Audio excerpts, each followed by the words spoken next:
कालरात्रि के दर्शनों और माँ की दयालुता के लिए आपके समक्ष मैं पंडित उदय नारायण विशेष प्रकार का एक मंत्र आपको देता हूँ। इस मंत्र के द्वारा समस्त सिद्धियां आपके समक्ष उपस्थित होंगी। माता कालरात्रि के उपासना मंत्र का ध्यान करना चाहिए।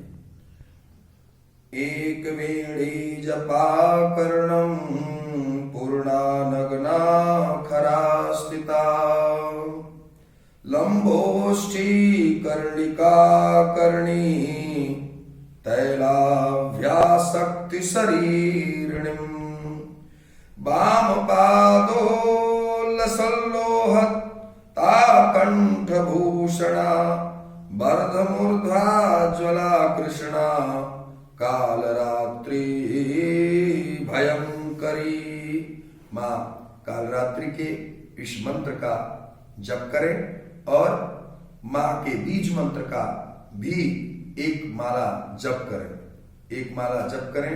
माँ को दुर्गा सप्तशती से सिद्ध कुंजिका का पाठ करें और माँ की विशेष सिद्धि के लिए देवी अथर्व शीर्ष का पाठ करके माँ से क्षमा प्रार्थना करें।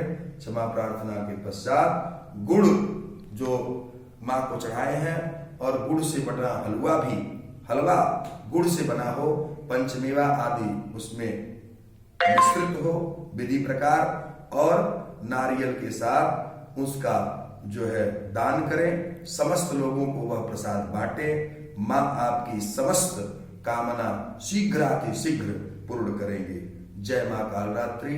मैं पंडित उदय नारायण आप सभी को जय श्री सीताराम, जय माँ, जय माता दी। माँ कालरात्रि की पूजा करने का जो विधान है उसको विधि प्रकार पूजन करना चाहिए। और माँ देखने में तो जो है अत्यंत भयंकर है, मगर अपने भक्तों पर सदैव कृपा करती है। इसलिए माँ का कृपालु सिद्धदात्री भी कहा जाता है। अन्यत्र माँ की कृपा से तंत्र मंत्र आदि की भी शक्ति जागृत होती है। एक वीणी, ये माँ एक वीणी है। इनकी कृपा जो है सदैव बासंतिक नवरात्रि में, चैत्र नवरात्रि में सप्तमी तिथि को माता कालरात्रि देवी का दर्शन करने का भी बहुत बड़ा महत्व है। वाराणसी में माँ कालरात्रि का मंदिर कालिका गली में स्थित है और माँ कालिका गली में सभी भक्तों को दर्शन भी देती है। मान्यता है नवरात्रि के सप्तमी में गौरी जी का भी दर्शन करने का बहुत बड़ा महात्मा है। यह भवानी गौरी का भी दर्शन करने का जो सौभाग्य सबको प्राप्त होता है। यह भवानी गौरी विश्वनाथ जी अन्नपूर्णा जी के बगल में है। इनके दर्शन को भी जो है करने का बहुत बड़ा महात्मा है। और यहाँ पर माँ कालरात्रि की पूजा आदि करने का विशेष नियम है। माँ को विधि प्रकार पूजित करके गुड़ चढ़ाना चाहिए। माँ को गुड़ बहुत प्रिय है। माँ को लगावे गुड़ का भोग। गुड़ के भोग से समस्त सिद्धियां प्राप्त होती हैं, ऐश्वर्य प्राप्त होती हैं। माँ कालरात्रि को गुड़ से बने चीजों का भोग लगाना चाहिए। यह बड़ा श्रेयकर है।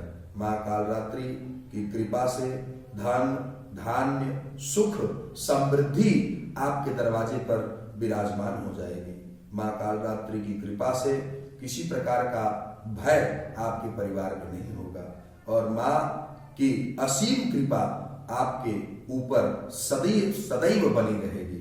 माँ कालरात्रि की कृपा से समस्त प्रकार के रोग दोष दूर हो जाते हैं। माँ जगत जननी है, जगदम्बा है।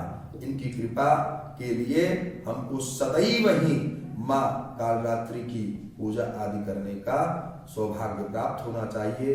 मन से माँ कालरात्रि की पूजा करना चाहिए।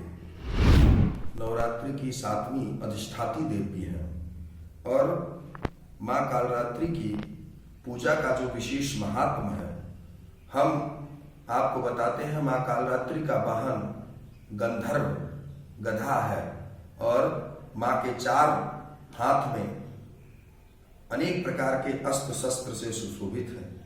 मां का वास्तविक स्वरूप दुर्गा सप्तशती के प्रथम अध्याय में ही मां के मंत्रों के द्वारा उच्चारित किया गया है। इसमें लिखा गया है दुर्गा सप्तशती में, खड्गम चक्र गदेषु चाप परिझाल चूलम भुसुंडिम शिरः शंखम संदधतिम करे स्त्रिनयनाम सर्वांग भूषावृताम नीलास्मद्दुतिमाश्वपाददशकां सेवे महाकालिकां यामस्तौ स्वपिते हरौ कमलजो हन्तुं मधुकैटभम्। मां कालरात्रि अभिव्यक्ति है कि मां दुर्गा की ये जो 7वीं शक्ति है, इस मंत्र के द्वारा अर्थात जिसके शरीर का रंग घने काले रंग का हो और ये जाहिर है कि मां के केश आदि खुले हैं, खड्ग चक्र से सुशोभित है, हाथ में खप्पर है और ये मां शरीर का रंग घने अंधकार की तरह एकदम काला होने के कारण जो है इनको रूप भयंकर है, सिर के बाल बिखरे हुए हैं मां के, किंतु गले में विद्युत की तरह चमकने वाली माला अंधकार में स्थिति को दूर करता है। यह भक्तों के समस्त अंधकार को दूर करने में सक्षम है और शक्ति कालरात्रि काल से भरी रक्षा, ये जो है अकाल मृत्यु से भी रक्षा करती, इसलिए मां के चरण में रहना चाहिए। मां करती है समस्त भक्तों के मनोअभिलाषित को पूर्ण। जो मां कालरात्रि की पूजा करता है उसके शरीर में किसी प्रकार के जो है रोग दोष नहीं आते हैं और वह व्यक्ति कभी अकाल मृत्यु को ग्रहण नहीं करता है, काल मृत्यु को धारण नहीं करता है। मां बचाती है समस्त, इसलिए देवी के 3 नेत्र भी हैं, मां त्रिनेत्रा है। त्रिनेत्र वाली मां देवी की भी पूजा करने का अधिक विधान है।